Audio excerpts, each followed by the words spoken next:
भगवान परशुराम जी की जयंती की सबको बहुत बहुत बधाई, शुभकामनाएं।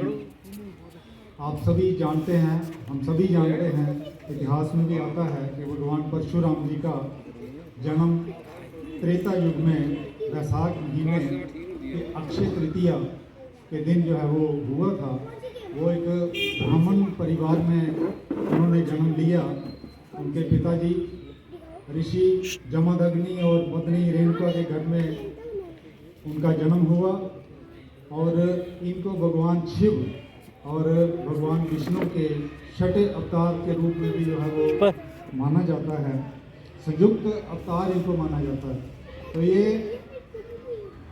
पहले इनका नाम सिर्फ राम था, लेकिन इन्होंने महादेव की, भगवान शिव की जो आराधना की, जो उनकी भक्ति की, तो उन्होंने खुश होकर इनको परशु जो है, परसा भी इसको कहते हैं, कुल्हाड़ी की तरह एक दिव्य हथियार जो है वो प्रदान किया।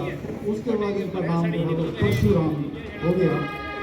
तो परशुराम जो है वो पहले भी जहाँ बताया संजीव जी ने कि चिरंजीवी हैं, ये यानी अमर हैं, ये मृत्यु से मुक्त है।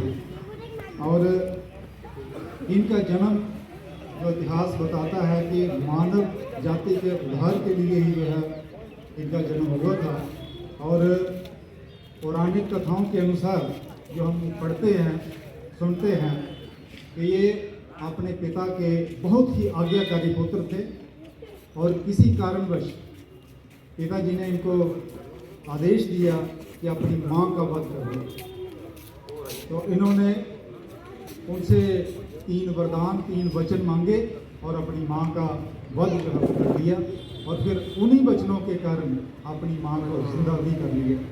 तो इन्होंने एक फर्माबरदार, एक आज्ञाकारी पुत्र जो है वो साबित किया।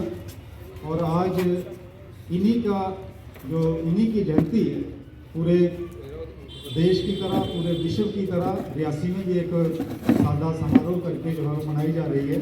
तो इसमें हर सनातन प्रेमी जो है वो इस दिन को मनाते हैं, चाहे वो घर के अंदर हो, चाहे मंदिर में पूजा अर्चना करता हो, या इकट्ठे होकर इसको सामूहिक रूप से इसकी सेलिब्रेशन जो है वो करता है। लेकिन इस मौके पर जब हम सनातन प्रेमी की बात करते हैं तो सनातन जो है वो सबसे पारंपरिक धर्म है और इतिहास में आता है कि 12,000 साल से भी ज़्यादा पुराना जो है वो हमारा ये सनातन धर्म है। और इसके सिद्धांतों को, जो बेसिक 4 प्रिंसिपल्स हैं, 4 सिद्धांत हैं, उनको हम भूलते जा रहे हैं। 4 सिद्धांत इसके क्या हैं? समय कम है, इन शॉर्ट जो है मैं आपको बताना चाहूँगा, जो मैंने पढ़ा है, सुना है कि धर्म,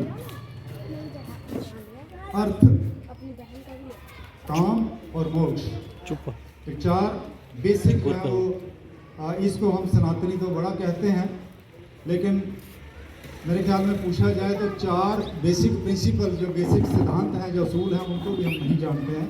तो ये अवसर मिलता है, हमें मौका मिलता है कि हमें चलो उसको दोबारा हम याद करें, सुनें, तो अपने जीवन में ढालने की कोशिश करें। धर्म क्या है? धर्म तो एक ड्यूटी है, फ़र्ज़ है कि जहाँ हम पैदा हुए हैं, जिस समाज में रहते हैं, उस ड्यूटी को जो है वो हमने पूरा करना है, अपने कर्तव्यों को पूरा करना है। अर्थ की जब बात आती है तो वेल्थ पैसे से जुड़ा है कि हमने अपनी रोज़ी रोटी जो है वो जीवन जीने के लिए हर कदम पे हमें पैसे की ज़रूरत पड़ती है और पैसा जो है बहुत ज़रूरी है। रोटी, कपड़ा, मकान सबको चाहिए। उसके लिए जो सनातन के अंदर है कि मेहनत, हक हलाल की कमाई जो है वो करनी है और उससे गुजर बसर करना है।